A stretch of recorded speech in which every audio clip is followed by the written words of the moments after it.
The following program is presented by Pro Sound and Video. Today on Broward Teen News, we're at West Broward High School to learn all about the home of the Bobcats. We'll be showcasing some stories of our best work from this past year, along with some amazing stories from Christopher Columbus. Stay tuned to learn about how a local art studio brings people together through a hands-on experience. How a lawyer ended up working on a ranch. And stories from CCNN Live, like how the College Football National Championship ended up being a Miami-style showdown. And so much more.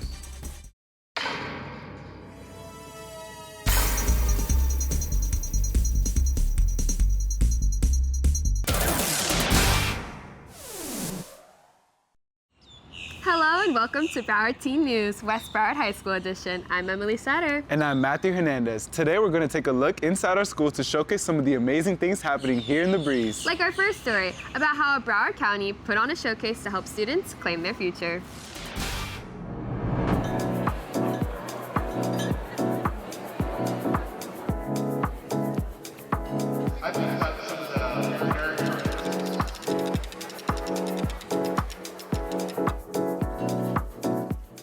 So Claim Your Future's purpose is for students to network and learn more about internship opportunities that are here local in Broward County. Junior year is such a pivotal time in a student's education because it's kind of like you're starting to decide where you want to head into, like what industry. So it's great for them to have the opportunity to learn about things now. This event makes me feel like I could actually learn something else other than just like math, science. It actually makes me prepare for the future and what I would consider doing as a job. We're so proud of everything that Broward County Public Schools has accomplished, from being an A-rated school district 2 years in a row. And we love partnering with the C-TASTE department for all the wonderful initiatives they do to educate our students. I partner with Broward because I'm a resident of Broward and I have a vested interest in the good of the young people that come through Broward, that come through the schools, and that are actually going to ultimately be the workforce of the future.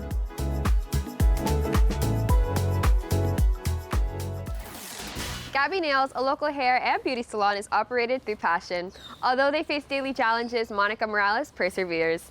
Let's take an inside look at how her business began and how her salon operates.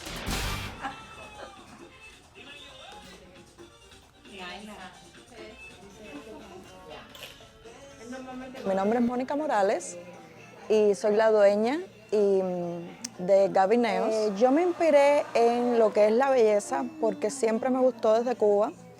Estoy en este país desde el 2016 y tengo una niña hembra que también como que me inspiré en ella, y de hecho ella se llama Gabriela y ahí viene el nombre de... Para mí el tener un salón de uñas o de belleza como tal, porque hacemos todos los servicios, me gusta porque puedo yo ejercer lo que me gusta, y también, como ves, tengo compañeras de trabajo, trabajadoras que también las ayudo y las inspiro a que hagan lo mismo. Yo diría que cada sitio tiene una clientela específica. Siempre hay sus excepciones que quieren diseño, que quieren cosas raras, diría yo, pero son cosas de artistas. Porque ser manicurista, como ser estilista, somos artistas, como digo yo, que lo tienes dentro, porque no cualquiera lo puede hacer. Si no te gusta, no te va a salir bien, porque como te digo, es un arte que cada uno tiene adentro. Pero el que le guste, que lo haga con amor, porque siempre que las cosas se hacen con amor salen bien.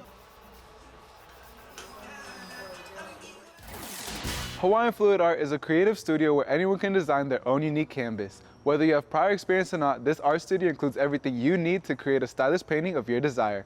Kiara Lefebvre has the story. Thanks, Matthew.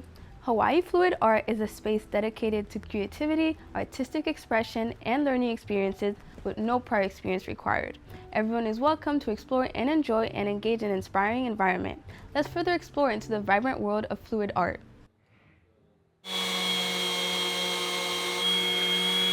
What we do here is we provide fluid art experience for people. We teach classes, we show people how to do fluid art activities on different mediums. We have canvases, we have piggy banks that you see behind me, and basically fluid is a fun activity that you don't need any experience with. Dimitri's love for fluid art is demonstrated through his canvases. I was looking for a fun business to open. It's, my entire career was basically a 9-to-5 office kind of thing, and so I was looking for something that was creative, at the same time fun, not just for me, but also for our customers. And that's what brought me to Hawaii Fluid Art. We're an art studio. Again, we're an interactive art studio where you don't need any experience. Everyone of all ages can come in and create something magnificent. The moral of the story is you can do it, whether you're young or not. Just have enough passion, have enough guts to try it. That's really it, because again, I wasn't all that young when I tried it first, and that changed my life. So just try new things. It's clear this place offers a space of artistic views and beautiful canvases with opportunity for everyone to join. For WBTV, this has been Kiara Lefebvre reporting. Thanks, Kiara. Happi Farm is a place where families can come together and enjoy the scenery. Let's hear how the Vice President, Janie Gordon, feels that working here truly brought her back to her roots and helped her earn her current position.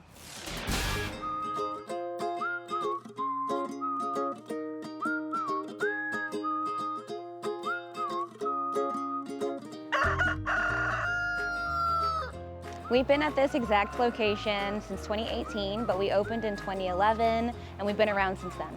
Honestly, it's the dream for me. I was gonna be a corporate lawyer, and I decided to volunteer here, and this really set me back to my roots, and I enjoy working with the animals because it's a job that keeps giving.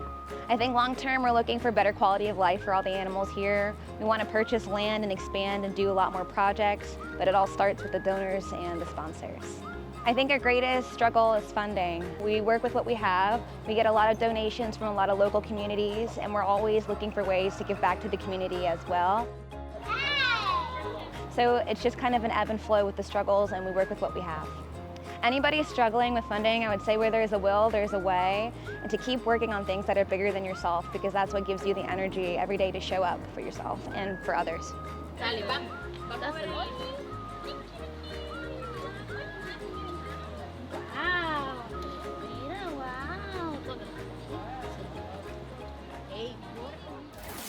Before we continue, let's take a look at this commercial that was made at the Student Television Network competition and how this one device could make communication with others a whole lot easier. Look at David, all alone and sad, with absolutely no friends. But what's this? The brand new Neurotransmitter 3000. That's right, David, put it on. Now you can talk to anyone you want, no matter where you are. The hat gathers your thoughts and transfers them to whoever you're thinking of. Just put on the hat and you're good to go. Don't be sad like David, and get your neurotransmitter today, because with the Neurotransmitter 3000, you can rethink what's possible. Here at BTN, we have the pleasure of working with other schools in the area to find out what's going on here in South Florida. Here's a story from Christopher Columbus on how the Venezuelan community in Neuro gathered en masse to react to the potential end of a decades-long regime. For the local community, the news gives hope of finally returning to their roots. After all, nothing is more important than the culture you come from. Dominic Ongulo kicks off our Miami coverage. Far from Venezuela, but the impact fell here in Doral. Emotions spilled into the streets, where hundreds gathered at El Arepazo, reacting to events unfolding thousands of miles away. He's robbed us from our country. He's robbed us to being with our families. I'm almost 50 years old, okay? I haven't gone back to my country since 1999, okay? And wanting to go back to my country, see my country, feel my roots is very emotional. January 3rd marks a historic day, clearly for the Venezuelan people and for our entire hemisphere, and also for the national security interest of the United States of America. On January 3rd, the United States carried out a military operation in Caracas that resulted in the removal and capture of Venezuelan President Nicolas Maduro and his wife. The U.S. government says Maduro faces federal drug trafficking charges in New York. The move triggered communities among many Venezuelans abroad and mixed reactions around the world. We're going to change absolutely everything in the way Venezuela works before. back then, when it's a low degree, it used to be something else. And then we lost it, but now we got it back. For U.S. officials, the operation was framed as a legal action, not a political takeover. This was arresting somebody who's been indicted here in the United States. And so it's not unprecedented. Many of the states in the European Union don't recognize Nicolas Maduro as a legitimate leader of Venezuela. But for families here in Doral, the moment cut deeper, reopening years of loss, distance, and unanswered goodbyes. My grandmother passed away 3 months ago. She was 94 years old. My mother passed away of cancer, and she couldn't go back to her country. I lost so many family members where I couldn't go and be in their funeral. Whether calling for change or celebrating what they believe to be a new beginning, people here in Doral stay united in one thing: the hope that freedom for their homeland may one day become reality. I'm going to be able to say bye to my grandpa. I'm going to be able to go back and live the Christmas experiences that I would live over there when I was younger. This is a dream come true. For CNN Live, I'm Dominic Angulo, reporting. Thanks, Dominic. At Christopher Columbus High School, a specialized EMT program is transforming approximately 50 students into a vital layer of campus security.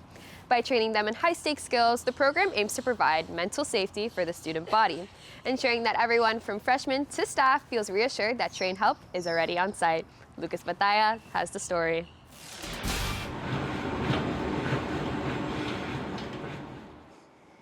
This might look like practice, but on this campus, it's preparation.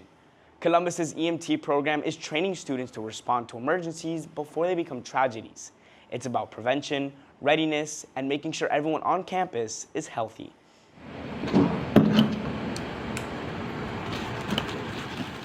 From setting up oxygen tanks, putting people on spine boards, stopping the bleed, splinting, it's hands-on. So we're teaching traits. Being able to identify, that someone's actually going through something just makes society as a whole healthier. For Austin Gonzalez, an EMT student, being part of the program means knowing what to do when every second counts. Even if one of us get there a minute before fire rescue does, that could save someone's life. I feel like a lot of people think when we go into lockdown and stuff, a lot of people are freezing up and it's like, oh my God, what am I gonna do? And I feel like a lot of us, it's more like, okay, if it gets bad, how can we help? And then the what if became real. There is an armed intruder on campus. Oh, this is real. On February 4th, Christopher Columbus High School was thrown into full lockdown after a call reported a bomb on campus. Students and staff followed safety protocols as law enforcement swept the campus, only to later confirm the threat was a false alarm. Still, moments like that are exactly why training and readiness matter. Before, I think you think in a high school, these types of incidences don't happen. But as the numbers rise across the country, that I can rely on 50 EMT students that could help us during some type of incident. By saving lives, you are creating also a mental safety or mental health. Students coming here do not fear coming into the school. They know that people are here to assist them in their everyday life. It's reassurance that help is already here, even before first responders arrive. It takes away the act of not knowing. It adds the act of knowing what to do as opposed to, man, I don't know what to do. For Austin, it comes down to one thing: helping people feel safe, calm, and taken care of when they need it most. Especially the freshmen walking in, knowing that there's students around who can help, who know what they're doing. If I can be there for people on their worst days, I feel like I did a good job and made someone's day a little better. For EMT students, it's about being prepared before an emergency happens. And for Columbus, it's a program keeping the community healthy, one call at a time. For CCNN Live, I'm Lucas Batalla, reporting. Switching over to some sports news, the College Football National Championship brought together two powerhouse programs in Miami and Indiana. It also highlighted an unexpected local connection. 7 alumni from Christopher Columbus High School were part of the game, spanning both sidelines as coaches, players, and contributors, all sharing the same foundation that helped shape their paths to this stage. Here's a story that goes beyond the final score, focusing on a brotherhood built right here in South Florida. Nicholas Dovales has the report. History is in the making. The Miami Hurricanes are headed to the national championship, set to face the Indiana Hoosiers. 2 teams, 1 title. But this game is connected by something deeper. Playing high-level football at this time of year, deep into the season when everybody's banged up, right? Your best has to show. Mario Cristobal has been the head coach of the Miami Hurricanes for about 4 years. He's chasing his first college football championship win as a head coach Monday. But on the other side of the gridiron is the Indiana Hoosiers Heisman winner Fernando Mendoza. What they have in common? Their alma mater, Christopher Columbus High School. Columbus took a chance with me as a quarterback, and also my younger brother Alberto. Columbus is, just like the University of Miami, is everything to me. It's a win-win for Columbus and its head coach Dave Dunn. In my wildest dreams, I never imagined we'd have a Heisman Trophy winner, 2 former players that are coaching the national championship, and 5 guys playing in the national championship. It's like being a proud father. It really is. And during the championship game, the Columbus footprint is impossible to miss. Heisman winner Fernando Mendoza and his brother Alberto for Indiana. Miami head coach Mario Cristobal, offensive line coach Alex Mirabal, freshman Bryce Fitzgerald, lineman Ryan Rodriguez, and quarterback Vinny Gonzalez. 7 Columbus alumni, shaping this game at every level. For us, no matter who wins this game, doesn't really matter. Columbus wins at the end of the day. For all these players, their journey began on one field in Westchester, and now it's led them to the biggest stage in college football. And really was regimented, structured. Columbus is and always has been the foundation. Really can't thank Christopher Columbus enough. I think it's so special I get to play in Miami in front of all my Columbus brothers. This game may decide a champion, but it also reflects something deeper, a brotherhood, now shining on college football's biggest night. For NBC6, I'm Nicholas Dovales, CNN Live. Thanks, Nicholas. Back to West Broward, Duck Donuts is a small shop that is reinventing how South Florida looks at your everyday shop. They're serving made-to-order fresh donuts, friendly customer service, and a friendly atmosphere with lots of what makes them special. Bear Balata takes us to Miramar to show us more.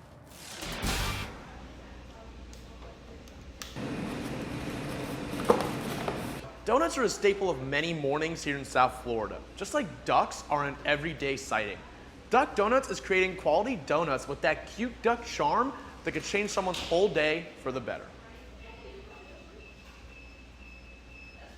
Everything that you order is made at the moment, although it is a little bit more time consuming, the quality is a lot better. So unlike other chains that have it like on the shelves or whatever, we do it right in front of you. We mainly try to create a welcoming atmosphere. Again, customer service is like the most important part.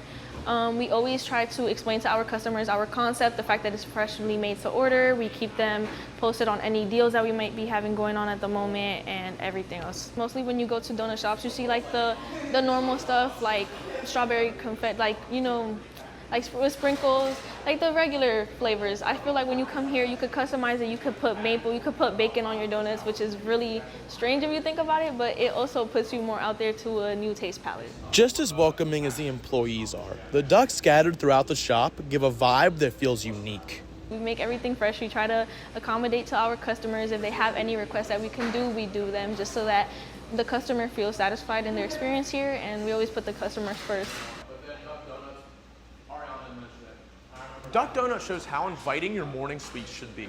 Due to that, they're not just waddling into town, they're soaring to sweet success.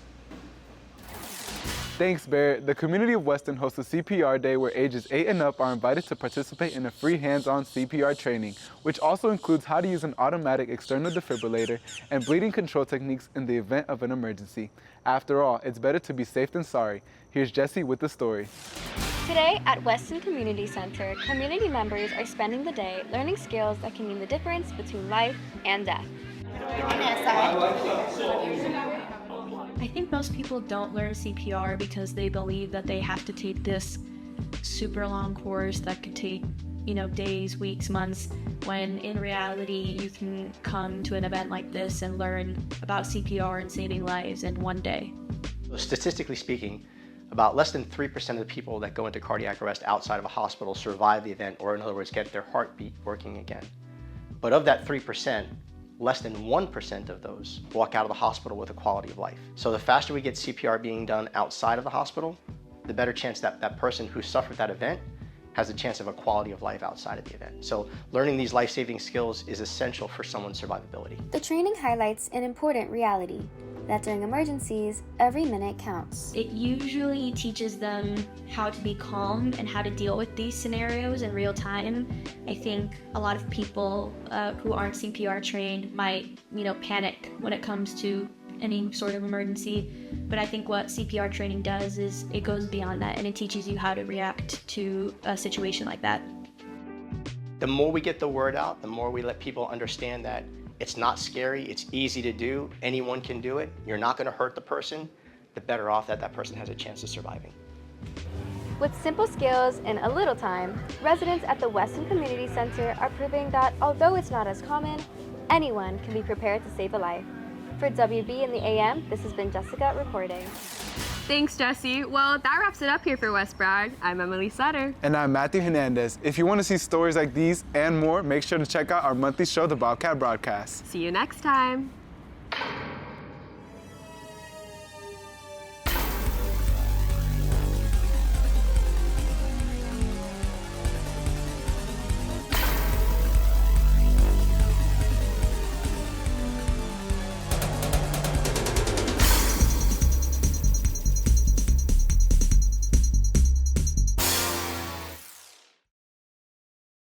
Broward Teen News was brought to you by ProSound and Video.